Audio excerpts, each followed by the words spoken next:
how to get notified when people share albums with you or delete albums shared with you in picture gallery on the Samsung Galaxy S24 series. First, tap on the home button to go back to the home screen. From the home screen, tap on gallery. Then tap on the menu button at the bottom. Next, tap on settings. Then we scroll down and tap on share album notifications. Now tap on the left hand side panel.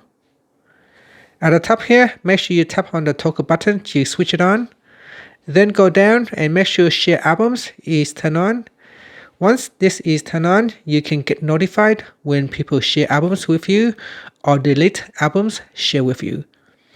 After that, you can tap on the back key or tap on the home button to go back to the home screen.